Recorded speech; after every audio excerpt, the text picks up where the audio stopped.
जय श्रीराम. ज्ञानेश्वरी भावदर्शन अध्याय 6. मागच्याला आपण श्लोक क्रमांक 7 याचा अभ्यास केला होता आणि त्याच्यावरच्या ओव्या 81 ते 87.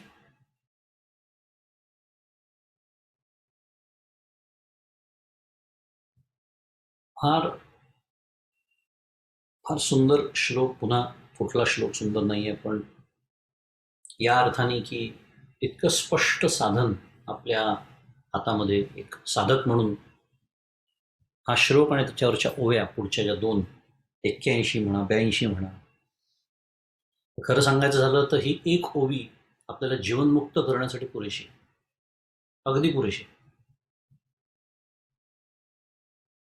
81 म्हणा 82 म्हणा, आणि याच्यात नेमकं काय व्हायला हवं आहे याचं अतिशय उत्तम वर्णन माऊलींनी या श्लोकावरचं भाष्य म्हणूनच केलेलं आहे. आपण मागच्याला पाहिलं होतं, जितात्मनः प्रशांतः असा जो असतो, परमात्मा समाहितः आणि शीतोष्ण सुखदुःखेषु तथा मानापमानयोः, त्यातल्या 2 मार्मिकता पुन्हा एकदा स्मरण करून देतो. फार सुंदर आहे. म्हणून म्हणलं, एक साधक सदैव साधकाचा चष्मा आपल्याला लावायचा. आपल्याला पंडिताचा चष्मा कुठेही लावायचा नाही. कुठल्याही पारमार्थिक वाङ्मयाचा अभ्यास करताना आपल्याला पंडित व्हायचं नाही. परमपूज्य काका नेहमी ते स्मरण करून देतात, आपल्याला जीवनमुक्त व्हायचं आहे. आणि जीवनमुक्त म्हणून किंवा जीवनमुक्त हे जर माझं ध्येय असेल म्हणूया, साधनकाळी त्याला ध्येयाचा दर्जा द्यावा लागतो. साध्य होता साधनाचा ठाव नाही, वेगळा विचार आहे. पण या प्रांतामध्ये सुरुवातीच्या आपण म्हणूया ते साध्य जर आपलं असेल तर त्याच्यासाठी मी काय केलं पाहिजे एक साधक म्हणून, सदैव हा दृष्टिकोन. आणि ह्या श्लोकातून, ह्या ओवीतून मला काय घेता येईल एक साधक म्हणून, कसं माझं वागणं आजपासून मला दुरुस्त करता येईल, बस सदैव हा विचार असावा. परमार्थ वाङ्मय झपाट्याने प्रगती होते. तुम्हाला सांगतो, परमार्थामध्ये झपाट्याने प्रगती होते. साधन चतुष्टय संपन्नतेचा जो प्रवास आहे तो हाच आहे, दुसरं काय. हे सोडून इतर जेव्हा कुठल्याही दुसऱ्या उद्देशाने मी परमार्थ वाङ्मयाचा अभ्यास करायला लागतो, पुन्हा एकदा परमपूज्य मन्नाथांचे शब्द वापरून घेतो, तो प्रदर्शनासाठी होतो, दर्शनासाठी होत नाही.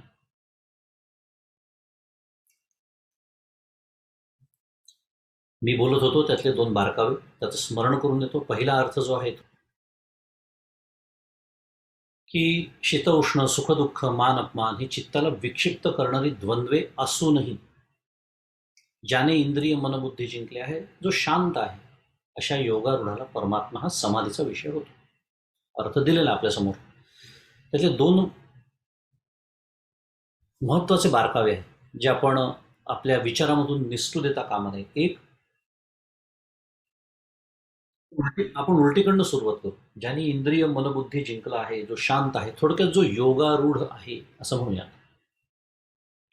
त्याच्याही आयुष्यात ही जी द्वंद्व आहेत आपल्यासमोर ठेवलेली, शीत उष्ण सुखदुःख मान अपमान, आणि अशी हजारो नाही लाखो द्वंद्व जी मनुष्याच्या आयुष्यामध्ये असतात, ज्या सगळ्याची गोळाबेरीज सुख आणि दुःखामध्येच होते शेवटी. आणि एकाने सुख होतं, एकाने दुःख होतं. मुख्य द्वंद्व आयुष्यामध्ये एकच आहे, सुख आणि दुःख. शीत उष्ण परिस्थितीनुसार ते सुखामध्ये जाईल किंवा दुःखामध्ये जाईल. आपण बोललो होतो मागच्या. मुद्दा एकच आहे की मी साधक आहे किंवा मी जीवनमुक्त आहे, मी सद्गुरू आहे म्हणून माझ्या आयुष्यात द्वंद्व नसणार असा त्याचा मुळीच अर्थ नाही. हा बारकावा मला स्मरण करून द्यायचा होता तुम्हाला. म्हणजे थोडक्यात काय आहे, ही जी द्वंद्व आहेत ही प्रारब्धाचा भाग आहे. आणि प्रारब्ध हे देहाला धरून असतं. नेहमीच आपण तो विषय पाहतो. त्यामुळे जोपर्यंत देहधारी म्हणून या जगामध्ये मी आहे, हा देह मी धारण केलेला आहे, तोपर्यंत प्रारब्ध त्याचं काम करणारच आहे. महत्वाचा भाग आणून देणार आहे ते प्रारब्धाचं जे काही आहे. फरक कुठे पडतो, जीवनमुक्त ते स्वीकारत नाही. हे स्वातंत्र्य त्याच्याजवळ असतं कारण देहसत्यत्वाची ती भ्रांती पूर्ण तशी नष्ट झालेली असते. आत्ताच्या श्लोकात आपल्याला बारकावा घ्यायचा की ही द्वंद्वे असणारच आहेत, पण असं असून सुद्धा ज्यांनी मन इंद्रिय मन बुद्धी वगैरे जिंकलाय तो शांत आहे.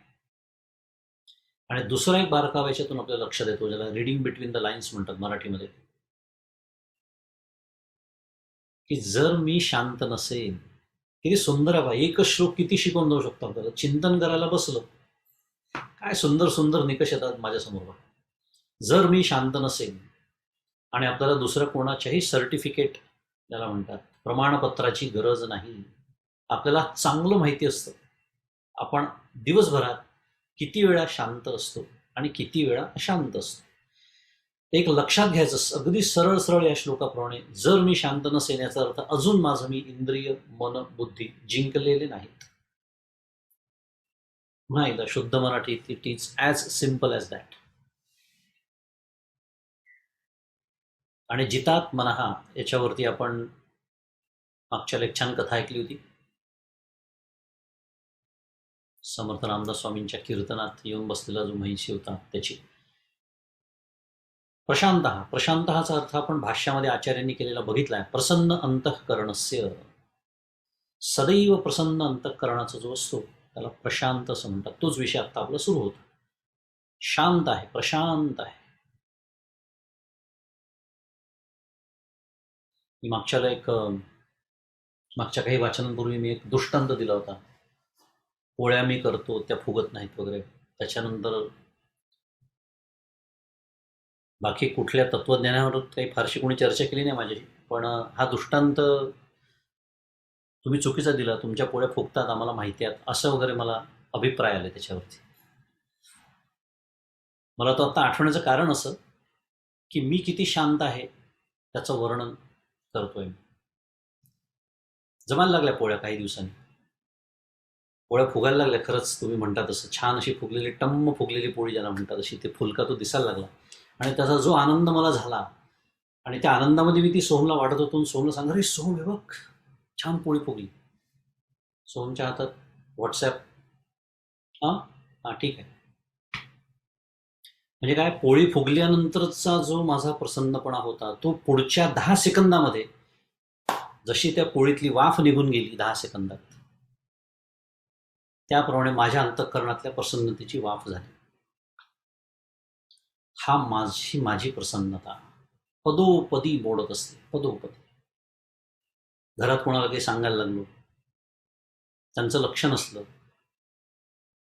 मोठ्या प्रसन्नतेने मी काहीतरी सांगायला जातो, अरे, आणि त्याच्यात पुन्हा हे असतं बरं का, अरे तुमच्याच हिताचं सांगतोय ही कळकळ, पण पुन्हा तेच आहे, तुमच्या हिताचं मी सांगतो आहे. त्याचा जो अंडर करंट आहे ना अहंकाराचा, जो नाही लक्षात येत आपल्याला, माझा ऐकत नाही, हा जो फार सूक्ष्म आहे, खूपच सूक्ष्म आहे. एकांती नाजूक कारभार म्हणतात समर्थ. परमार्थ इतका सोपा नाहीच आहे, सूक्ष्म आहे. हे लक्षात येत नाही आपल्याला. आपल्याला असं वाटतं मी समोरच्याच्या हिताचं सांगतो आणि हा ऐकत नाही माझं. म्हणजे तुम्हीच सांगा मला, राग येणं स्वाभाविक आहे की नाही? अशी मी दुसऱ्याकडनं पावती घेण्याचा प्रयत्न करतो. मोडली प्रसन्नता. परवा कार आणली एक नवीन, मित्राला बोलवलं, त्याला म्हणलं कार दाखवावी. वाट बघत होतो तो कधी येईल. मित्र गेला होता भारतामध्ये, कधी एकदा तो येतो, पण माझा परममित्र तो, आणि त्याला ती कार दाखवतो आणि त्या कारचं कौतुक आणि सगळं. आला तो एक दिवस भारतातून, बोलवलं त्याला घरी. कार दाखवायची म्हणजे जेवायला बोलवलं, जेवायला वगैरे तर घातलं पाहिजे ना, नवीन कार दाखवायची त्याला. तो आला आणि मी अगदी छान 2 तास आता बिलकुल म्हणजे कारचं सगळं वर्णन करायचं आता त्याला, खालपासून अगदी तर उचलून दाखवायची राहिली कार खालून, असं राहावं फक्त, या पद्धतीने मी त्याला कारपाशी घेऊन गेलो. आणि एक एक म्हणलं आता छान त्याला बारीक एक एक बारकावे समजून सांगूया, काय काय फीचर्स आहेत कारमध्ये, लेदर सीट्स काय, त्या ऑटोमॅटिक खालीवर काय होतात, सनरूफ मुनरूफ काय काय वाटेल ते तुम्ही कल्पना करू शकता. तो आला आपला, त्याने पटकन अशी पंडितजी कशी पूजा करायला देवळामध्ये चक्कर मारतात कार भोवती, तशी एक मारली. अरे हे आहे का, हे आहे का, ते आहे का, असं 2 वेळा त्यांनी काहीतरी प्रश्न विचारले. किती सुंदर कार आहे, किती छान कार आहे, कितीला घेतली, काहीही नाही. त्याच्यानंतर त्यांनी ज्या गप्पा सुरू केल्या, मी भारतात काय केलं, आणि वर्ण त्याची अपेक्षा अशी की मी त्याच्या गप्पांमध्ये सहभागी व्हावं, त्याला चार पट अच्छा असं झालं का भारतामध्ये, तू इकडे गेला होता का, वा वा क्या बात. किती प्रमाणात मी अप्रसन्न झालो असेल विचार करा, किती प्रमाणात अप्रसन्न झालो असेल. काय सांगतोय मी, 3 उदाहरणं सांगितली. पापड मोडणे हा मागच्या वाक्यप्रयोग केला होता आपण. पापड जितक्या पटकन मोडतो तितक्या पटकन माझी प्रसन्नता मोडते, आणि त्यामुळे त्याला प्रसन्न म्हणताच येत नाही. इथल्या व्याख्येप्रमाणे मी प्रशांत नाही. जो शांत मी कधी कधी असतो औषधापुरता, तो अनुषंगिक प्रासंगिक गौण असा शांत मी असतो असं म्हणायला पाहिजे. कारण फारसं माझी शांती बिघडवण्यासारखं घडत काही नाही म्हणून मी शांत असतो. म्हणजे पुन्हा त्याचं क्रेडिट ज्याला म्हणतात मराठीमध्ये, ते मला मिळतच नाही, ते आजूबाजूच्या घटनांना, परिस्थितीला, व्यक्तींना मिळतं. ते अनुकूल माझ्याशी वागले, शांत. तसं नाही. प्रशांत म्हणजे काय, प्रसन्न अंतःकरण असं की ज्याच्या प्रसन्न अंतःकरणाला धक्काच लागत नाही. मागच्याला मी एक गोष्ट सांगेन असं म्हटलं होतं. पुढच्या मला कोणीतरी आठवण करून दिली होती वाचनाच्या आधीवर का व्हॉट्सॲपवरती. सांगतो गोष्ट, थोडक्यात सांगतो होतं, आपल्याला वेळेचं नेहमीच अजून आपली उजळणी सुरू आहे खरं. पण प्रशांत म्हणजे काय, आणि ह्या सगळ्या द्वंद्वांच्या पलीकडे संत सद्गुरू कसे गेलेले असतात हे सांगणारी ती कथा आहे. आपल्यापैकी बऱ्याच जणांना ती माहिती सुद्धा असेल. परमपूज्य तुकाराम महाराजांच्या चरित्रातली ती गोष्ट. तुकाराम महाराजांना एक दिवस काही कारणाने समाजाने अपराधी ठरवलं. परमपूज्य मन्नादांनी गोष्ट अतिशय खुलवून सांगितलेली आहे. त्यातलं एक वाक्य मला त्यांचं फार आवडलं. सुंदर वाक्य होतं मन्नादांचं. मन्नादे म्हणाल्या की जो समाज तुकाराम महाराजांचा अपराधी आहे, त्या समाजाने एक दिवस तुकाराम महाराजांना अपराधी ठरवलं आणि त्यांची झिंड काढली. ही कथा आपल्याला माहिती असेल सगळ्यांना. धिंडावरती वरात नाही आहे, फरक आहे धिंड आणि वरातमध्ये. त्यामुळे वरात ही घोड्यावरून असते, धिंड ही गाढवावरून असते. गाढवावर बसवलं आणि अपमान करणे, अवहेलना करणे हाच उद्देश असतो धिंडीचा. त्यामुळे एका बाजूची, डाव्या बाजूची मिशी काढली तर उजव्या बाजूची दाढी कापून टाकली, डोक्यावरचे केस चित्रविचित्र कापले, ते गाढव ज्या दिशेने चाललाय त्याच्या उलट्या दिशेने तोंड करून त्यांना बसवलं. गळ्यात फुलांचा हार नाही, चपलांचा हार. तुकाराम महाराजांच्या जय जयकार करत नाही, शिव्या शाप देत चालायचं. ज्या ज्या पद्धतीने म्हणून अपमान करता येईल, कारण अपराधी आहे, अपराध आहे, समाजाने ठरवलं. गाढवावरून धिंड काढलेली आहे तुकाराम महाराजांची.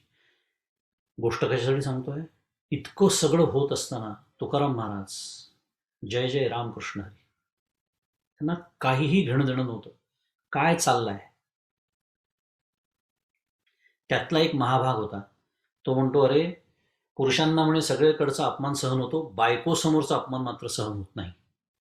चला म्हणे यांची ही वरात, सो कॉल्ड वरात म्हणजे धिंड, यांच्या घरावरनं घेऊन जाऊ, म्हणजे यांच्या बायकोला हे बघायला मिळेल, म्हणजे मग यांना जरा काहीतरी वाटेल, यांची मान शर्मेने खाली जाईल, असा एक महाभाग सुचवतो. त्याप्रमाणे त्यांची ती ते गाढव तिकडे वळवण्यात येतं. त्यांच्या घरावरून, त्यांच्या घरापाशी ती जाते. ती आवडी बाहेर येते. त्यांच्या बायकोचं नाव ते आवडी म्हणायचे बायकोला. आवडे, तुकाराम महाराज म्हणतात, आवडे ये तू पण बघ, बघ किती छान वरात काढली आहे माझी, तू माझी दुसरी बायको, मी गरीब, आपल्या लग्नात आपली वरातीची हौस पूर्ण झाली नाही. हे सगळे किती सहृदय लोक आहेत पहा. त्यांनी ठरवलं आपली वरात काढायची, तू पण सामील हो याच्यामध्ये. तुकाराम महाराज प्रशांत,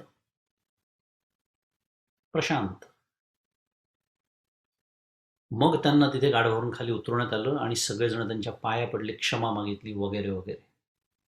पुढची कथा. हे आपल्याला कल्पनेचे खेळ वाटतात, पण हे असं प्रत्यक्ष होतं. अंतःकरणाची ती अवस्था होते.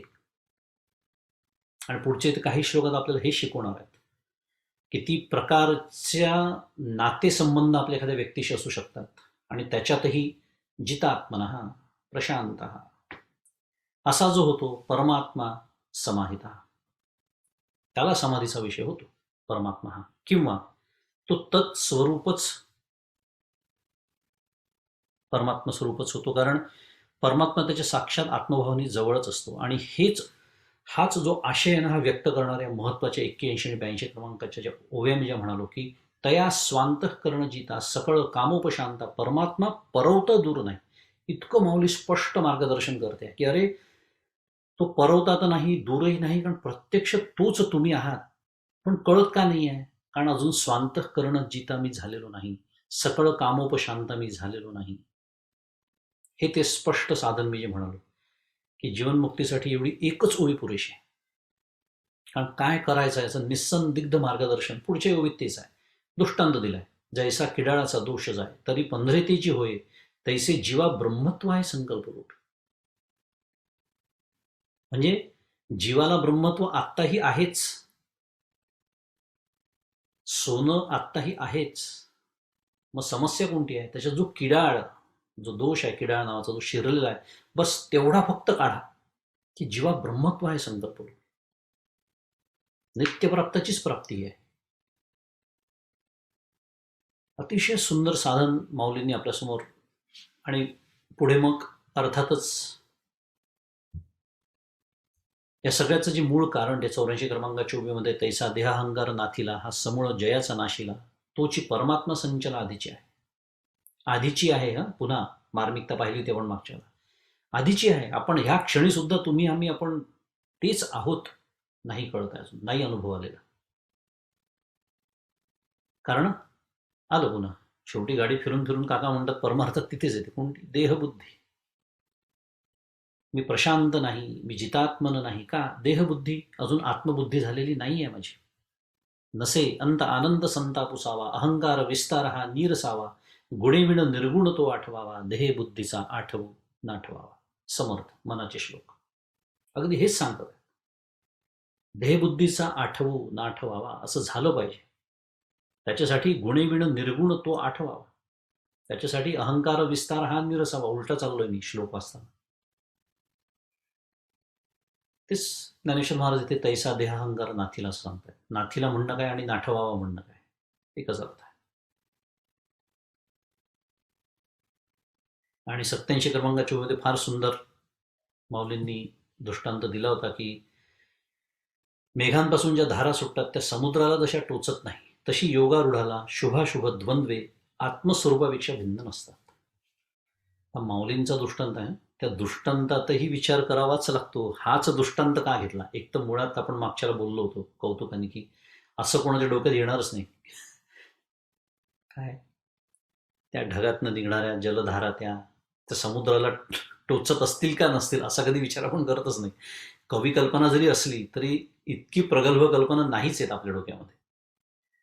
हे जे काय म्हणूया वाङ्मय सौंदर्य जरी आपण बाजूला ठेवलं तरी त्यातलं थोडंसं बारकावा असा आहे की समुद्राच्या अधिष्ठानावरतीच ते वर्षाव करणारे ढग तयार होतात.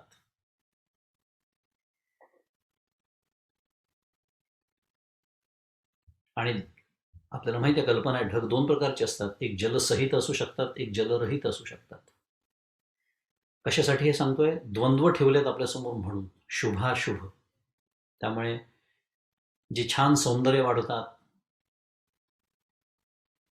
त्यांना शुभ म्हणूया, ज्या धारा बरसवतात त्यांना अशुभ म्हणूया. इथल्या द्वंद्वाचा दृष्टांत त्या दृष्टीने विचार करायचा झाला तर. पण त्याचाही म्हणजे जरी त्या धारा जोरात त्याचे थेंब वर्ण खाली येतात गुरुत्वाकर्षण शक्तीमुळे, त्याला आपण मराठीत ग्रॅव्हिटी म्हणतो, तर त्यांनी जे पाणी जे असं आपट्ट म्हणूया त्या समुद्राच्या पाण्यात त्याला टोचत नाही असं माऊली इथे म्हणते. का? कारण त्याच्याच अधिष्ठानावरती ते तयार झालेले ढग. हे कशासाठी पाहतोय आपण? हा दृष्टांत आहे. आणि योगारूढ जो असतो तो आत्मस्वरूपापेक्षा तो भिन्न नसतो. आणि त्याच्याच अधिष्ठानावरती, म्हणजेच आता माझ्या अधिष्ठानावरती, भाषा बदलली बरं का, कारण मी जर योगारूढ असेल तर माझ्या अधिष्ठानावरती सुख आणि दुःख ते द्वंद्व मगाशीचं शीतोष्ण सुखदुःखेषु तथा मानापमानयोः. ते का टोचत नाही त्यांना, का तुकाराम महाराजांची अशी अवस्था झाली, याचं हे स्पष्टीकरण आहे बरं. कारण त्यांच्या दृष्टीने जग मिथ्या, दृढ मिथ्यात्व निश्चय, त्याला म्हणायचं बाध झालेला असतो जगाचा.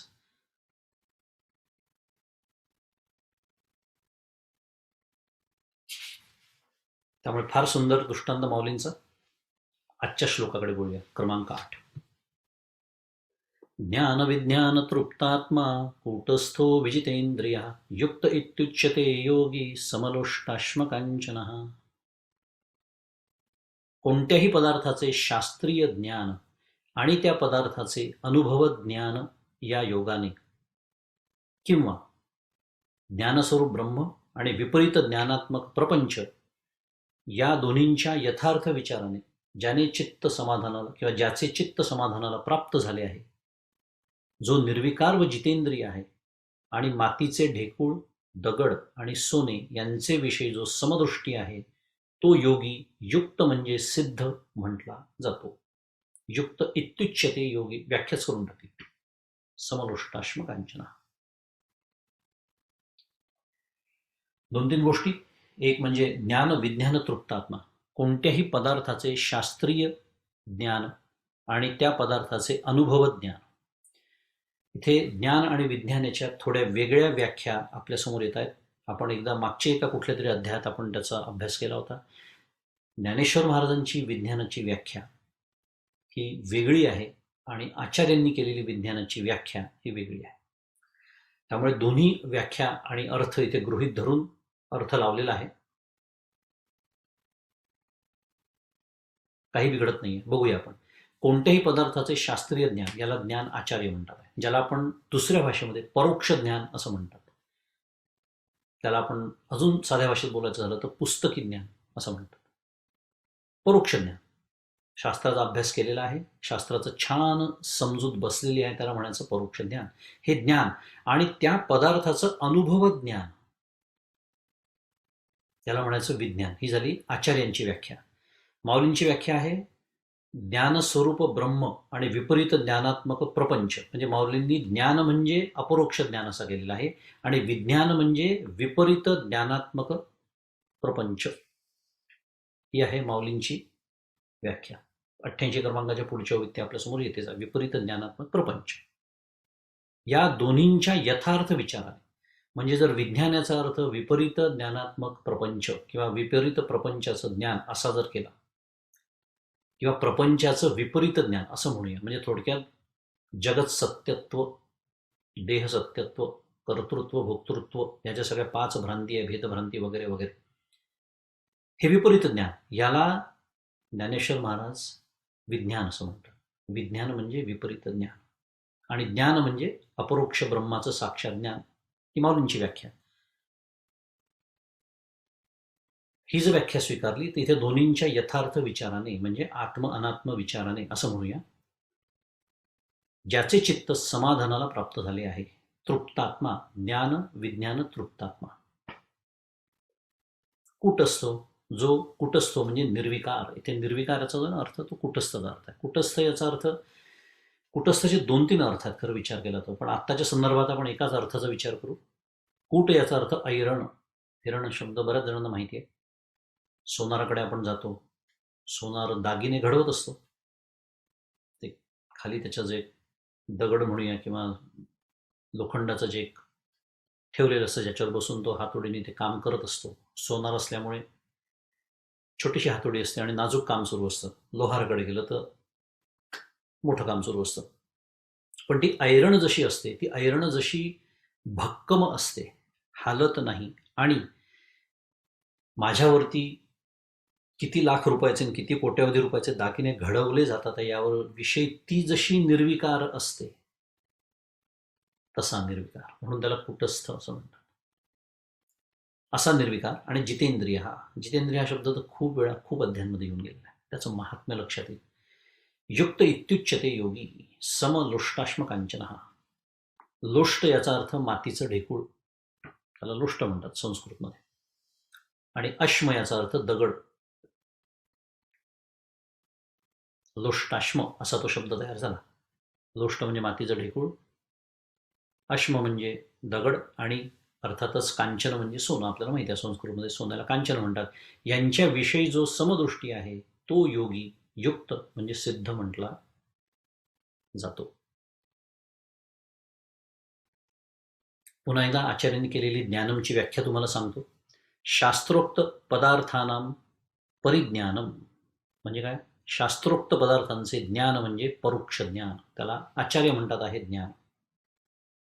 आणि विज्ञान म्हणजे शास्त्रतो ज्ञातानाम तथा एव स्वानुभव करणम ताभ्याम म्हणजे शास्त्रज्ञानाचा जो भाव आहे तसा अंतःकरणात प्रत्यक्ष अनुभव घेणे म्हणजे विज्ञान. ही आचार्यांची व्याख्या. आचार्यांची जी विज्ञानची व्याख्या ना तीच ज्ञानाची व्याख्या माऊलींची आहे दुसऱ्या भाषेमध्ये, बरं का. आणि विज्ञानाला त्यांनी विपरीत प्रपंच ज्ञान असा अर्थ माऊलींनी केलेला आहे. पुन्हा एक फरक नेहमीसाठी लक्षात ठेवूया. अशा या दोघांच्या व्याख्या वेगळ्या आहेत, फरक काही पडत नाही. अर्थ अन्वय ज्याला म्हणतात छान लावून घेता येतो.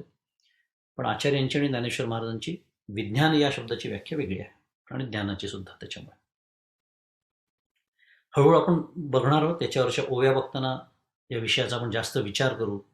कारण ऐकल्याबरोबर असं वाटतं मातीचं ढेकूळ, दगड, सोने सारखंच.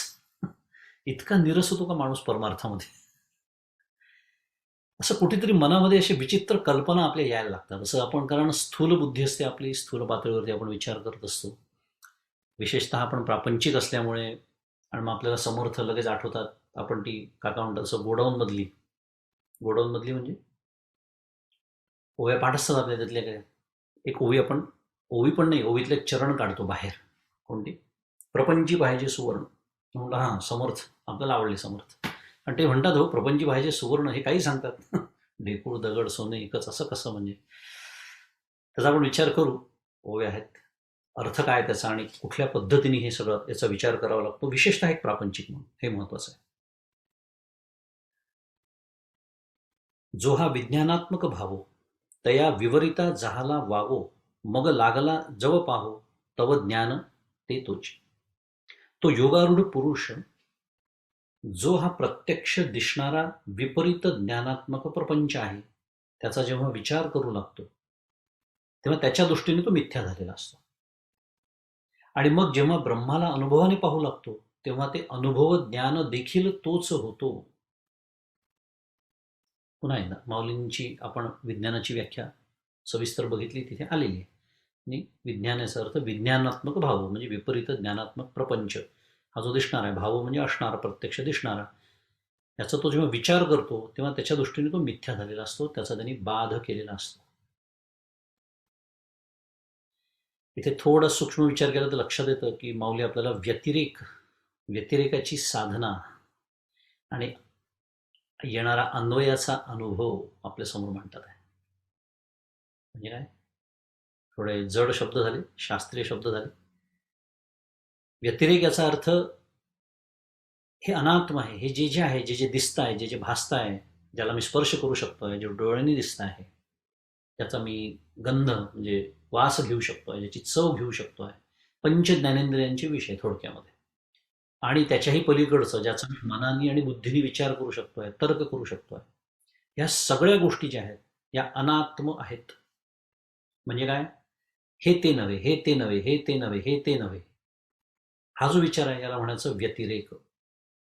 कारण सगळं विनाशी आहे, हे विकारी आहे, हे सगळे विचार करणं हा विवेक, आपला व्यतिरेक. आणि जेव्हा सहा अहम हा जो अनुभव येतो, प्रत्यक्ष ते ब्रह्म, मी स्वतः ब्रह्मरूप होतो, तेव्हा तेही हेच आहे, तेही हेच आहे, तेही हेच आहे, हा जो अनुभव येतो, हे समस्तही श्री वासुदेव ऐसा प्रतिती रसाचा होतला भाव, हा अन्वयाचा अनुभव आहे. त्यामुळे साधना ही व्यतिरेकाचीच करायची असते आणि अनुभव हा नेहमी अन्वयाचा घ्यायचा असतो. एवढं सगळं आपल्याला ही ओवी सांगते बरं. पण हे केव्हा होतं? जेव्हा आपला छान अभ्यास व्हायला लागतो वेदांताचा, उपनिषदांचा, तेव्हा आपल्याला काका, परमपूज्य काका नेहमी सांगतात की एक काय म्हणतात त्याला, कमीत कमी एक शास्त्राचा अभ्यास ह्याचसाठी व्हावा असा आग्रह असतो. पुन्हा आपल्याला पंडित व्हायचं नाही आहे, पण ज्ञानेश्वर महाराज मला काय सांगू इच्छितात आहे, काय माप माझ्या पदरात ते घालू इच्छितात आहे, तेवढं माप मला घेता आलं पाहिजे. ह्याच्यासाठी तो जो शास्त्राचा अंडर करंट ज्याला म्हणतात, एक पुन्हा माहित नाही, आजकाल संगीतातच फार दृष्टांत येतात. संगीताचा दृष्टांत आला मनामध्ये डोक्यात, की सुगम संगीत आपण जेव्हा एखादं ऐकतो, एखादं गाणं ऐकतो, एखादं भजन ऐकतो, जो शास्त्रीय संगीत शिकलेला असतो ना, त्याचा स्वर कधीच चुकत नाही. का बरं? कारण शब्द काही असले तरी त्या शब्दांच्या मागे जे स्वर आहेत, सारे गमपधनिसामधले, काय शुद्ध आहे का कोमल आहे, कुठल्या रागावर आधारित ते गाणं आहे, हे ज्याला कळतं त्याचे स्वर कधीच चुकत नाही. कारण त्याचा शास्त्राचा अभ्यास झालेला असतो. आणि हे न अभ्यास करता जो केवळ कॅसेटवरून गाणं ऐकून, किंवा आता सीडी, किंवा त्याच्याही पुढचं डीव्हीडी, किंवा त्याच्याही पुढचं इंटरनेट, किंवा त्याच्याही पुढचं, माझं ज्ञान इथे संपतं बरं का, असेल पुढे काही काही, काय माहित नाही मला, बिंटारेस्ट अजून काय काय नवीन नवीन झालेलं आहे.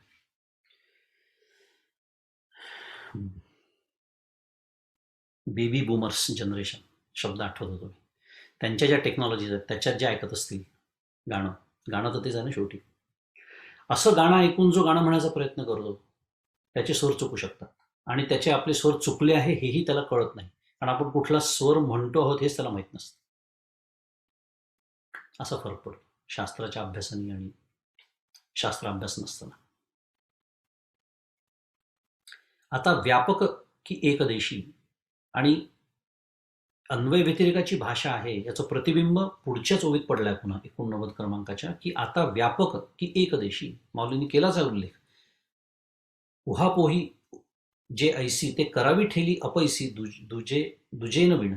आता मी व्यापक आहे का परिचिन्न आहे, मी जसं म्हणालो हे समस्तही श्री वासुदेव असं आहे का, हे मी नाही हे मी नाही मग मी दुसरा कोणीतरी आहे, असं परिच्छिन्न मी आहे.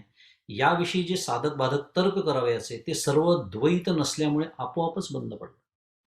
आता इथे द्वैत उरलेलंच नाही, त्यामुळे शुद्ध मराठीत इररिलिव्हंट होतो हा विचार, थॉट. अजून शुद्ध मराठी बोलत, दिस थॉट बिकम्स इररिलिव्हंट, कारण आता इथे द्वैत उरलेलंच नाही. ऐसा शरीरीची परी कौतुके परब्रह्माची पाडे तुके, जेणे जिंकली एके इंद्रिये का.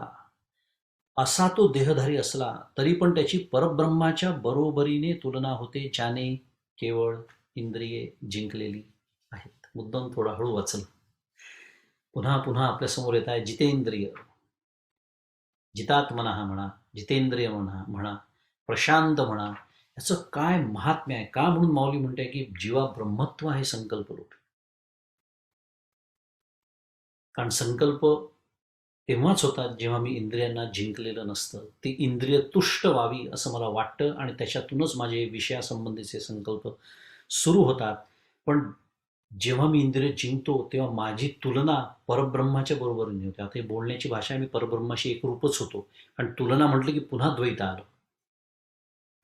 पण काव्यात्मक वर्णन आहे. तुलना म्हणजे मी त्याच्या सम होतो, म्हणजे त्याच्याशी एकरूप होतो. आणि म्हणून पुन्हा एकदा जीवा ब्रह्मत्व आहे संकल्प लोपी. हे संकल्प लोपाचं महात्म्य आहे. मुळावर घाव घालायचा आपल्याला, आणि हे सोडून बाकी सगळं करत बसणं म्हणजे परमार्थ प्रांतात परमपूज्य काका म्हणतात बागडणं आहे. मी जर देहबुद्धी माझी कमी कशी होईल याकडे लक्ष न देता परमार्थामध्ये मी जे काही करीन त्याला बागडणं असं म्हणतात. आणि त्याच्यात धोका इतका मोठा आहे खरं, की त्या बागडता बागडता माझी देहबुद्धी अजून घट्ट व्हायला लागते.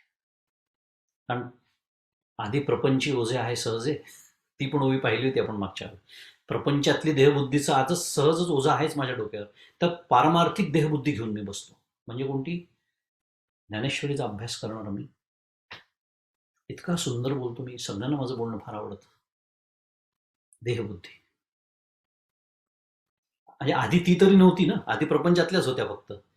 आता हे झेंगट मागे लावून घेतलं. इतकं सावध राहावं लागतं. आणि म्हणून प्रत्येक गोष्ट जी मी साधनेच्या नावाखाली करतोय, एक सुंदर निकष आपल्यासमोर ठेवूनच घ्यायचा, की यांनी माझी देहबुद्धी कमी होते का. त्याला माऊलींचे शब्द वापरतो, त्याला शुद्ध पुण्य असं म्हणतात.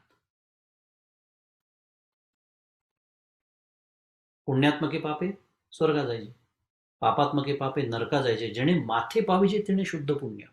हे आहे ते शुद्ध पुण्य. देहबुद्धी ते आत्मबुद्धी करावी, हे आहे ते शुद्ध पुण्य.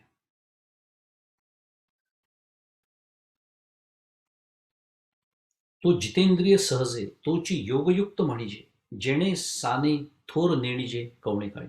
तो सहज जितेंद्रिय होतो आणि तोच योगयुक्त योगारूढ म्हटला जातो. माऊलीने इथे एक व्याख्या केली आहे, ज्या अर्धचरण आहे ना या ओवीचं, अगदी व्याख्याच आहे. तो जितेंद्रिय सहजे तोची योगयुक्त म्हणजे संपूर्ण.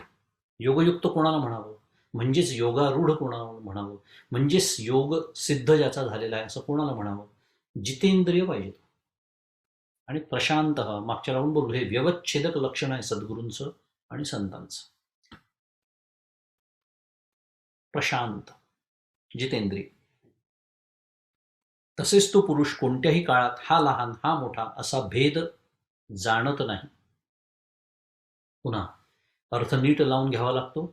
वरवर विचार केला तर गोंधळ उडू शकतो. भेद जाणत नाही म्हणजे मग त्यांना सगळे सारखेच दिसतात का, असं नाही. स्त्री पुरुष, हा अमेरिकन हा भारतीय, हा श्रीमंत हा गरीब, हा लहान हा मोठा, हे सगळे भेद त्यांना कळतात. परमार्थ म्हणजे प्रपंचात गोंधळ घालण्यासाठी नसतो, परमपूज्य काकांचं वाक्य. मग होतं काय, मिथ्यात्व निश्चय होतो, मिथ्या भाव असतो फक्त. भेद जाणत नाही म्हणजे हे भेद जे आहे ते मिथ्या आहेत, हा त्यांचा दृढ भाव असतो. त्यालाच बाध असं म्हणतात. परमपूज्य काका नेहमी आपल्यासमोर जे ध्येय ठेवतात ते बाध समाधीचंच ठेवतात. निर्विकल्प समाधीचं ध्येय नाही आहे बरं का, परमपूज्य काकांनी आपल्यासमोर कधीच ठेवलेलं नाही आहे सद्गुरूंनी. निर्विकल्प समाधीचा अर्थ अभ्यास करू नये, बैठकीचं साधन करू नये असाही त्याचा अर्थ नाही आहे. ते करायचंच आहे, नाही तर ध्यान शिकवलंच नसतं करायला. पण ध्येय जे आहे ते बाध समाधीचं आहे. कारण निर्विकल्प समाधी फक्त त्या काळीच अनुभव. बाध समाधीमध्ये यत्र यत्र मनोर्याती तत्र तत्र समाधया, आपण नेहमीच तो विचार करतो.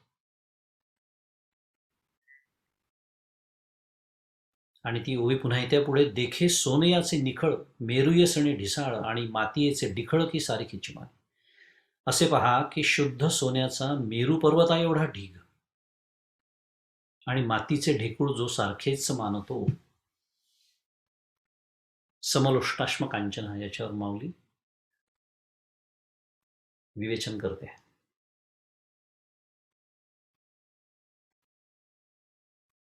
श्रीरामकृष्ण परमहंस फार मोठं नाव आहे. प्रत्यक्ष स्वामी विवेकानंदांचे सद्गुरू.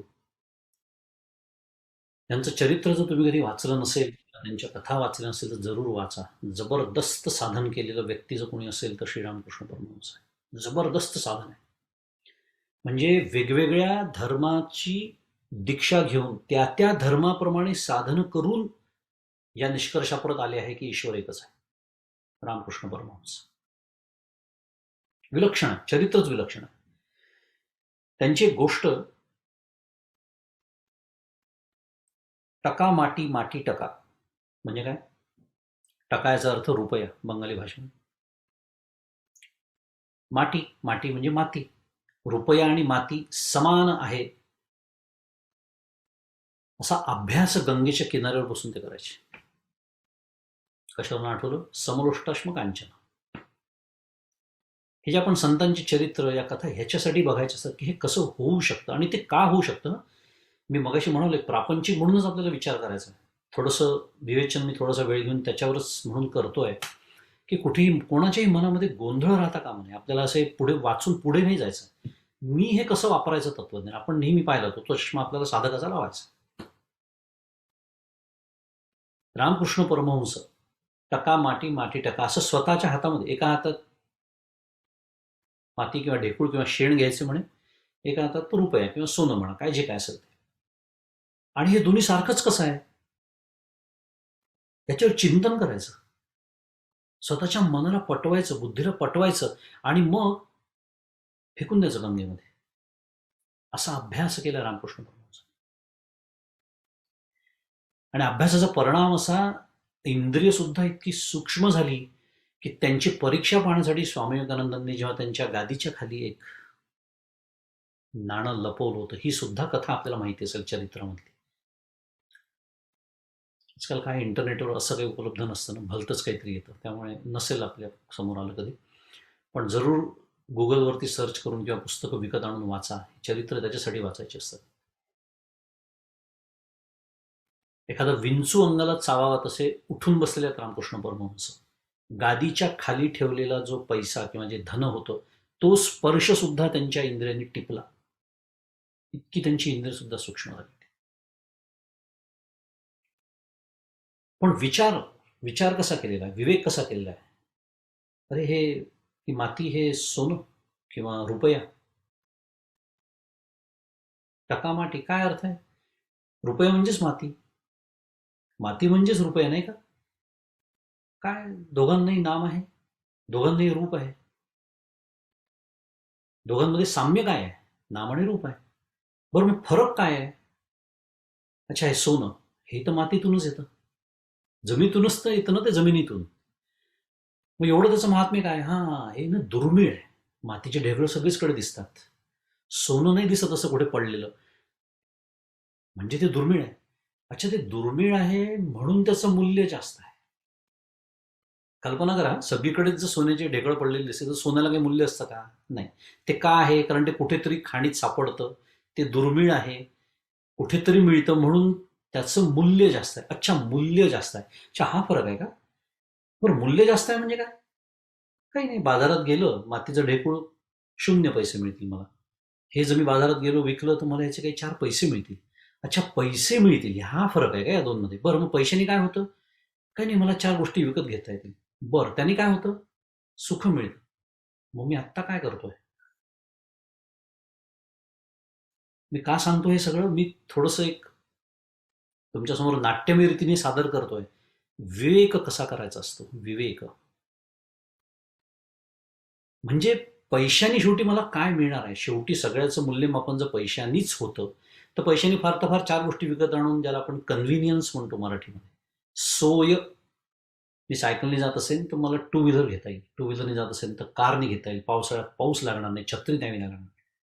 जाणार तर ए टू बीच आहे ना शेवटी पॉईंट. म्हणजे सोय फक्त आपण करतो आहोत. काय आहे, ही रामकृष्ण परमहंसांची कथा म्हणून ऐकायला खूप गोड वाटते, कारण मला तसं कोणीच वागायला सांगणार नाही आज, याची मला पूर्ण खात्री आहे. नाही, मला गंगेच्या किनारी जाऊन सोनं आणि माती हातात घेऊन बसण्याची गरज आहे. पण आजच्या 21व्या आधुनिक शतकातला, आधुनिक युगातला जो मीस म्हणून साधक आहे, त्यांनी कसा विचार करायचा आहे?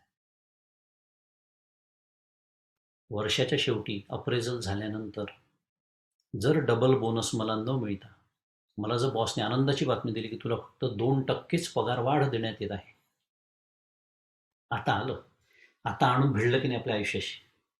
मला श्रीरामकृष्ण परमहंसारखं, सांच्यासारखं गंगेकिनारी बसून टका माती, माती टका करण्याची गरज नाहीच आहे. उलट त्याच्यामध्ये विनाकारण दाखवण्यासारखं होईल काहीतरी. त्यांच्या आयुष्यात त्यावेळेचा काळ तो तसा होता, त्यांनी त्यांच्या पद्धतीने साधना तशी केली. आज मी साधन कसं करायचं आहे? तर मी वर्षभर सगळं काम योग्य पद्धतीने सगळं केल्यानंतर वर्षाच्या शेवटी काय होतं? अप्रेझल होतं. अप्रेझलमध्ये बॉस समोर मी काय काय केलं याचा सगळा पाढा वाचल्यानंतर, त्याला समजून सांगितल्यानंतर, काय 360 डिग्री फीडबॅक गोळा केले सगळ्या कलिग्सकडनं, अप डाऊन सगळं सगळं केलं, ते जसं करायला पाहिजे तसं करायचं आहे बरं का. त्याच्यात कुठेही, हे केल्यानंतर जेव्हा माझ्या पदरात बॉस नंतर घालतो झोळीमध्ये काय, 0 बोनस आणि 2% पगार वाढ, तेव्हा मला हा आठवली पाहिजे ओवी, समलोष्टाश्म कांचना, हा जो श्लोक आहे ना. काय होईल? हा, डबल बोनस मिळाला असता, ठीक आहे, 5 बेडरूमचं घर नाही घेता येणार, 4च बेडरूमचं घ्यावं लागेल, 4चं नाही घेता येणार, 3चं घ्यावं लागेल, थोडीशी गैरसोय. ह्याच्या पलीकडे काय होणार आहे? आणि ज्या दिवशी तो बॉस, माझा मॅनेजर म्हणा ऑफिसमधला, माझी पगारवाढ जाहीर करतो, त्या दिवशी संध्याकाळी त्याच दर्जाचं साधन जर मी करू शकलो ध्यानाला बसल्यानंतर, तर हा जो श्लोक आहे, युक्त इत्युच्यते योगी समलोष्टाश्म कांचन, हा मी माझ्या जीवनात बाणवला असा त्याचा अर्थ होतो. आणि मी योगारूढ होण्याच्या मार्गावरती आहे, अधिकार मला नक्कीच त्याचा कधीतरी प्राप्त होणार आहे लवकरच, असाही त्याचा अर्थ होतो.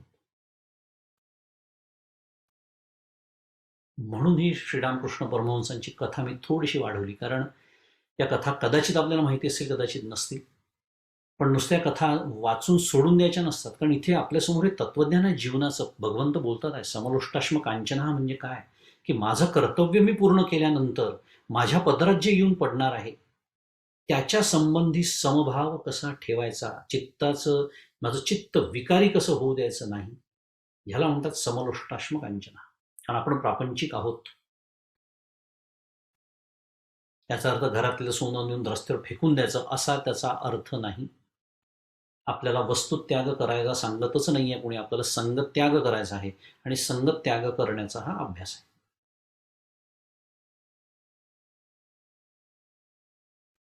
पाहता पृथ्वीचे मोल थोडे, ऐसे अनर्घ्य रत्न चोखडे, देखे दगडाची पाडे निचाड ऐसा. माऊलींचा सुंदर शब्द आहे निचाड. निचाड म्हणजे निस्पृह. पाहू गेले असता ज्याच्यापुढे पृथ्वीची देखील किंमत कमी आहे, असे अमूल्य व शुद्ध रत्न असले तरी पण त्याच्याकडे दगडाप्रमाणेच उपेक्षा बुद्धीने जो पाहतो असा तो निस्पृह असतो. आता पुढे पुढे आपण जसं हठयोगाच्या वर्णनाकडे जाणार आहे, यातलं बरंचसं वर्णन हे संन्याशाला लागू पडतं. लक्षात ठेवायचं आपल्याला. म्हणून मी सारखा तो भेद करून सांगतोय, कारण आपण सगळेजण प्रापंचिक आहोत. एक प्रापंचिक साधक म्हणून मी कसा विचार करायचा आहे, तर तो या पद्धतीने करायचा. समलोष्टाश्म कांचनाचा आत्ता आपण जे सगळं विवेचन ऐकलं. श्लोक क्रमांक 9. सुहृन्मित्रार्युदासीन मध्यस्थ द्वेष्य बंधुषु साधुष्वपि च पापेषु समबुद्धिर्विशिष्यते. आता आलं. किती छान आहे बा. आत्ता आपण जो विचार केला, ज्ञानविज्ञान तृप्तात्मा कूटस्थो विजितेंद्रिया युक्त इत्युच्यते योगी समलोष्टाश्म कांचना, असा एक विचार करूया की तिथे वस्तूचा विचार केला. म्हणजे वस्तू म्हणजे कुठल्या दृष्टीने? लोष्ट म्हणजे मातीचं ढेकूळ, आपण आत्ताच अभ्यास केला. अश्म म्हणजे दगड आणि कांचन म्हणजे सोनं. या वस्तूंचा विचार केला. आता आपल्यासमोर व्यक्तीचा विचार येतोय. काकाने नेहमी व्यक्ती, वस्तू, घटना, परिस्थिती असं छान वर्गीकरण करून दिलेलं आपलं परमपूज्य काकाने. त्यातला आता व्यक्तीचा विचार येतोय आपल्या पुढे. काय पदच्छेद या श्लोकाचा वाचतो? सुहृत, मित्रम, उदासीन, मध्यस्थ, द्वेष्य, बंधू, साधुषु अपीच पापेषु समबुद्धीही विशिष्यते. म्हणजे काय? सुहृद, मित्र, शत्रू, उदासीन, मध्यस्थ, द्वेष्य, बंधू, साधू आणि पापी यांच्याविषयी देखील समान बुद्धी ठेवणारा योगी सर्वांपेक्षा श्रेष्ठ आहे.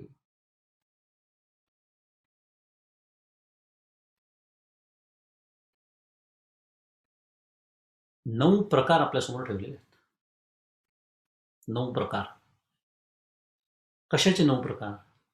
एखादी व्यक्ती जेव्हा माझ्या समोर येते, म्हणजे अगदी डोळ्यासमोरच आली पाहिजे असं नाही, माझ्या विचाराचा सुद्धा जेव्हा एखादी व्यक्ती भाग असते, तेव्हा या 9 प्रकारांनी माझं नातं असतं त्या व्यक्तीशी. 9 प्रकारांनी मी त्या व्यक्तीचा विचार करतो. आणि आपल्याला संदर्भ विसरायचा नाही आहे बरं का.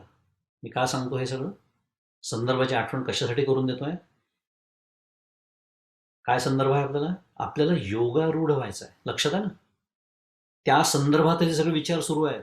योगारूढ होण्यासाठी जे प्रतिबंध आहेत, माझं ध्यान का लागत नाही, वर्षानुवर्ष मी ध्यानाभ्यास करतोय. ध्यान तर सोडा, धारणेच्या प्रांतात अजून प्रवेश होत नाही माझा. मग ध्यान, मग पुढे समाधी, फार पुढचा टप्पा आहे. हे का होत नाही आहे? तर जेव्हा एखाद्या व्यक्तीचा विचार माझ्या मनामध्ये येतो, तेव्हा ह्या 9 प्रकारचं नातं कुठेतरी असतं आणि या 9 प्रकारच्या नात्याने माझं चित्त विकारी होतं. Is the point. मराठी हा मुद्दा आहे.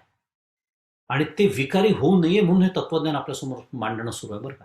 विसरायचं नाही, उद्देश विसरायचा नाही. म्हणजे एकदम छान आपल्याला बसून घेता येतं. सगळी संगती पण लागते सगळ्या श्लोकांची, सगळ्या ओव्यांची.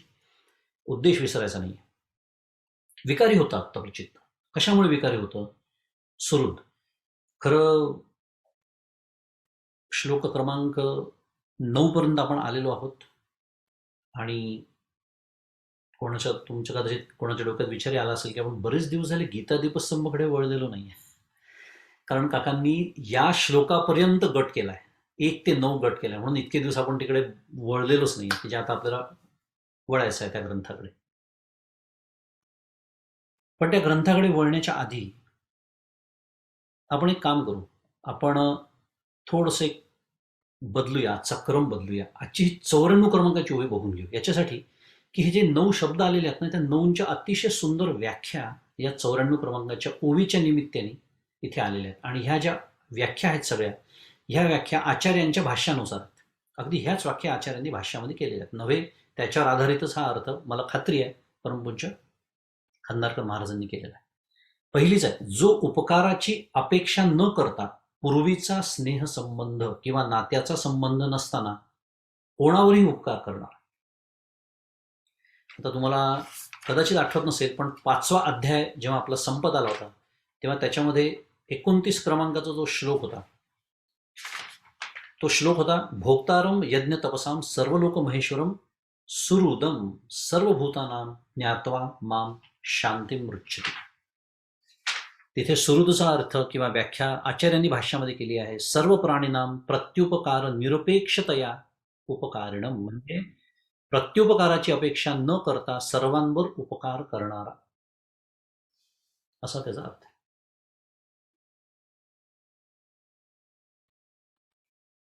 म्हणजे कसं की माझ्याकडे जेव्हा कामाची गरज होती तेव्हा मी आजारी आहे म्हणून मला कळवलं. आता त्याच्याकडे कामाची गरज आहे, मी पण त्याला कळवतो मी आजारी आहे म्हणून. असं मी जेव्हा करतो तेव्हा मी सुहृद नसतो, मी सुहृदच्या व्याख्येत बसत नाही. सुहृद याचा अर्थ आहे उपकाराची अपेक्षा न करता, म्हणजे त्यांनी माझ्यावर उपकार केले आहेत का किंवा तो करेल का भविष्यात याचा कुठलाही विचार न करता, स्नेहसंबंध नसताना, नातेसंबंध नसताना केवळ उपकारच करणार दुसऱ्यावरती. ह्याच्यातही पुन्हा प्रापंचिक साधक म्हणून आपल्याला विचार करायचा आहे, माझ्या मर्यादेत बसत असेल तर. किती सुंदर बारकावे तुम्हाला सांगतो साधनेचे, जितकं सांगावं ना तितकं कमी आहे. शुद्ध मराठीत सांगतो, not going above and beyond. मराठीत सांगले की जरा पटकन कळतं म्हणून मधनं मराठी बोलतो, क्षमा करा मला. Not going above and beyond. का? When I go out of my way to help somebody, you know what happens? अपेक्षा. सगळ्यात डेंजरस शब्द या जगात आणि आयुष्यात माणसाच्या कुठला असेल तर अपेक्षा. कारण जास्तीत जास्त दुःखांचा जो प्रकार असतो ना तो अपेक्षा भंगाचाच असतो, आणि त्याचं दुःख सगळ्यात जास्त असतं, लक्षात ठेवा. भावानी भावाकडून केलेली अपेक्षा, नवऱ्यानी बायकोकडून, बायकोनी नवऱ्याकडून, मुलांनी वडिलांकडून, वडिलांनी मुलांकडून, अपेक्षा आणि अपेक्षा भंगाचं दुःख. त्यामुळे माझ्या मर्यादेत आहे ना, माझी मर्यादा म्हणजे वेळेची मर्यादा, माझी काय आर्थिक, माझी जी काही हे असेल मर्यादा असेल, शारीरिक असेल, जी कुठली आणि कुठेतरी कमी आहे तर ती कमी भरून काढणं, कुठलीही अपेक्षा न ठेवता उपकाराची, याला म्हणायचं सुहृद. खरं किती छान व्याख्या, प्रापंचिकासाठी सुद्धा छान व्याख्या. माझ्या मर्यादेत आहे ना, मला वेळ आहे 2 तास, कोणाला तरी मदत हवी आहे, जाऊ का? एखाद्या संस्थेला पैशाची गरज आहे, देऊ शकतोय मी, अगदी काही भिकेला लागत नाही. मी त्यांना समजा दिले 10,000 रुपये, द्यावे ना, जरूर द्यावे, की छान ती संस्था कार्य करते आहे. पण कुठलीही अपेक्षा न करता, मी एवढे दिले मग पुढच्या कार्यक्रमात अध्यक्ष मी झालो पाहिजे, त्याला दान म्हणत नाहीत. सुहृद. पुढे पूर्वस्नेहामुळे उपकार करणार, तो मित्र. आता गंमत पहा कशी आहे, म्हणून इथे 2 वेगळे शब्द आहे बरं का, सुहृद आणि मित्र. कारण सुहृद हा मित्र असतोच, पण मित्र हा सुहृद असेलच असं सांगता येत नाही. मगाशी मी जे वर्णन केलं ते मित्राचं वर्णन होतं. माझ्याकडे मदतीची गरज होती तेव्हा त्यांनी कळवलं मी आजारी येऊ शकत नाही, मी पण दखणे दिले, मी सांगतो मी पण आजारी आहे. अच्छा, 200 रुपयाचा जाहीर केला होता का? मी पुढच्या वेळेला 200चाच करेन लग्नामध्ये. मित्र म्हणजे आपण ज्याला रेसिप्रोकेट म्हणतो, I am going to reciprocate. मित्र, सुहृद नाही. दुसऱ्यांनी अपकार न करताही क्रूर स्वभावामुळे दुसऱ्यावर अपकार करणारा तो शत्रू, रिपू. व्याख्याच करून टाकली. तुम्ही अपकार करा का उपकार करा, माझा स्वभावच इतका क्रूर आहे तमोगुणामुळे की मी तुमच्यावर अपकारच करणार, तो शत्रू. एक अजून पुढचं असतं, परस्परात भांडत असलेल्या दोघांची उपेक्षा करणारा म्हणजे उदासीन. उदासीन, कोणाचीच बाजू घेत नाही, कशातही पडत नाही, ज्याला मराठी न्यूट्रल असं म्हणतो, उदासीन. एक असतो तो दोघांचेही हित करणारा, तो मध्यस्थ. मध्यस्थ, दोघांचे हित. दोघांचे, त्याला हितैषी शब्दच म्हटलेला आहे की 2 जण आहेत, 2 मित्र आहे म्हणा, 2 भाऊ आहेत म्हणा, त्यांचा आपापसात विरोध आहे, नाही पटत आहे, पण त्या दोघांचंही हित ज्याच्या चित्तामध्ये आहे की याचंही हित व्हावं, याचंही हित व्हावं, म्हणून त्या दोघांचं एकमेकांमध्ये सामंजस्य घडवून आणणारा जो असतो त्याला मध्यस्थ असं म्हणतात. पुढे दुसऱ्याने अपकार केल्यावर त्याच्या बदली अपकार करणारा तो द्वेष्य. त्याने अपकार केला मी पण करणार, त्याला म्हणायचं द्वेष्य. म्हणजे मी त्याचा द्वेष करतो एखाद्याच. माझ्याशी असा वागला का तो, मी पण तसंच वागणार. तिने माझ्याकडे असं पाहिलं का, मी पण तिच्याकडे असंच पाहणार. पुढच्याला दिसू दे, द्वेष्य. आणि नातेसंबंधांनी अपकार करणारा तो बंधू. खरं इथे उपकार पाहिजे. बंधू, बंधू नातेसंबंधांनी. माझा भाऊच आहे, त्यामुळे थोडंसं त्याला आपण काय म्हणतो, त्याला सॉफ्ट कॉर्नर हा जो एक प्रकार आहे त्याला बंधू म्हणतात. आणि साधूची पण व्याख्या केलेली आहे. शास्त्र विहित कर्म करणारा तो साधू आणि शास्त्र निषिद्ध कर्म करणारा तो पापी. हे झाले 9 प्रकार. आता ह्यांच्यापैकी कोणीही असो, त्यांच्या ठिकाणी हा शत्रू किंवा उदासीन, हा मित्र, असा विचित्र भावनेचा भेद असतो, अशी कशी बरी कल्पना करता येईल. कारण काय, त्यांच्याविषयी तो समान बुद्धी ठेवणार असतो. हे जे समान बुद्धी आहे ना, हे सुद्धा पुन्हा एकदा मी याचं स्पष्टीकरण देतो आणि थांबतो. आज आपली वेळ होते आहे, आपल्याला गीता दीपस्तंभ बघायला वेळ मिळणार नाही आहे, पुढच्या वेळेला बघूया. समान बुद्धी, पुन्हा याचा पुन्हा विचार करायचा आपल्याला. नीट शिकतच पुढे जायचं. समान बुद्धी म्हणजे काय, म्हणजे कोणी कसंही वागलं तरी त्यांना चालतं असा अर्थ नाही आहे. समान बुद्धी, बरं हे मी म्हणत नाही आहे, मी म्हणत नाही आहे. आचार्य काय म्हणतात ते सांगतोय, आचार्यांची व्याख्याच सांगतो. आचार्य म्हणतात काय, कहा किम कर्मा इति अव्यापृत बुद्धी. काय आहे, पुन्हा एकदा वाचतो. कहा किम कर्मा इति अव्यापृत बुद्धी. म्हणजे काय, हे जे वरील सर्व प्रकारचे लोक आहेत, हे काय करतात आहे, कसं करत आहेत, याबद्दल ज्याची बुद्धी व्यग्र नाही. व्याख्या लक्षात घ्या, व्याख्या नीट समजून घ्यायची आपल्याला. म्हणजे समान बुद्धी म्हणजे काय कळतं. जसं परमपूज्य काकांचे जुन्या प्रवचनात यायचं उदाहरण, तर वेळ नाही आहे पूर्ण दृष्टांत तो सांगायला मला, पण तुकाराम महाराजांचा एक अभंग आहे, त्याच्यात भोळा शब्द आहे. तर भोळा या शब्दावर विवेचन करताना काका असं म्हणाले होते की कोणीही यावं, फसवून जावं म्हणजे भोळा, याला भोळा म्हणत नाही. तुकाराम महाराजांना असा भोळा अपेक्षित नाही. आपल्याला जो एक भोळा शब्दाचा जो व्यवहारातला अर्थ माहिती असतो, भोळा याचा अर्थ असा की ते जे निर्गुण आहे, ते जे तत्व आहे ब्रह्म नावाचं, ते निर्गुण आहे, निराकार आहे, निर्वयव आहे, हे सगळं मान्य आहे, तरी सुद्धा ते हे परब्रह्म उभे विटेवरी असं आम्ही मानणार, हा आमचा भोळा भाव आहे, ज्याला म्हणतात भोळा. हे मला का आठवलं आता, कोणीही यावं आणि मला फसवावं, याला भोळा म्हणत नाही. याचं मी आत्ता स्मरण याच्यासाठी केलं की समोर येणारी व्यक्ती जी असते, ती जर शत्रू म्हणून वागत असेल, द्वेष्य म्हणून वागत असेल, तर हे काय संतांना, सद्गुरूंना कळत नाही का? कळतं त्यांना. मी मगाशीच बोललो, भेद कळतातच व्यवहारात नाही, व्यवहारात कुठेही गोंधळ होत नाही. फक्त काका जसं म्हणतात की समोरच्याने येऊन मला फसवू नये इतका चतुरपणा माझ्याजवळ असावा. मी दुसऱ्याला कधीही फसवू नये, पण समोरच्याने मला फसवू नये इतका चतुरपणा माझ्याजवळ असावा.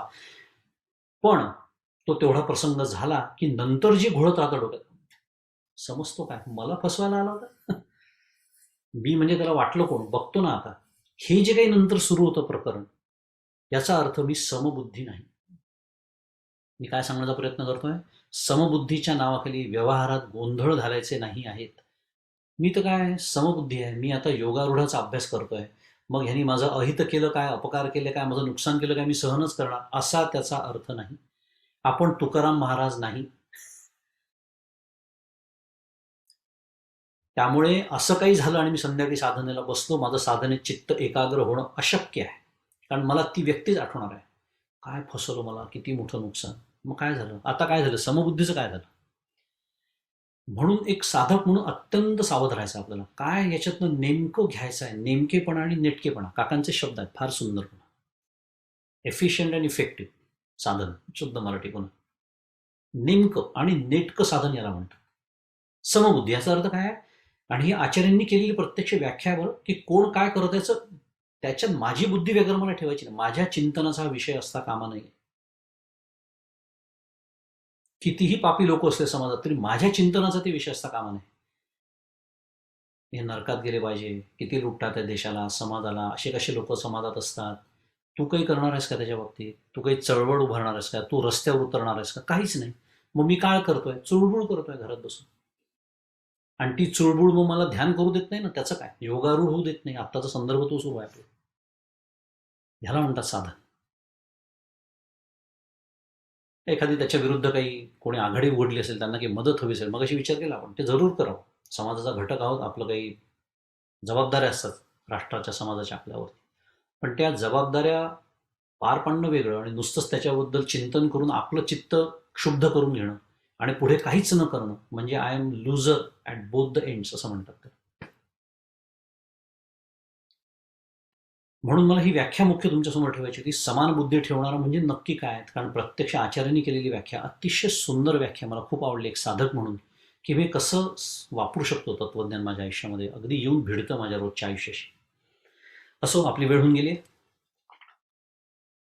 इथे आपण थांबूया आणि पुढच्या वेळेला गीता दीपस्तंभ, संसार सागरातील गीता दीपस्तंभ हा परमपूज्य काकांचा जो ग्रंथ आहे, त्याच्यात जो 9 श्लोकांचा गट केलेला आहे, त्याचा अर्थ आणि परमपूज्य काकांचं त्याच्यावरचं विवेचन, जे अत्यंत म्हणजे अत्यंत साधनाभिमुख आहे, अतिशय आपल्यासाठी एक साधक म्हणून पुन्हा मोलाचा आहे, त्याचा पुढच्या वेळेला विचार करू.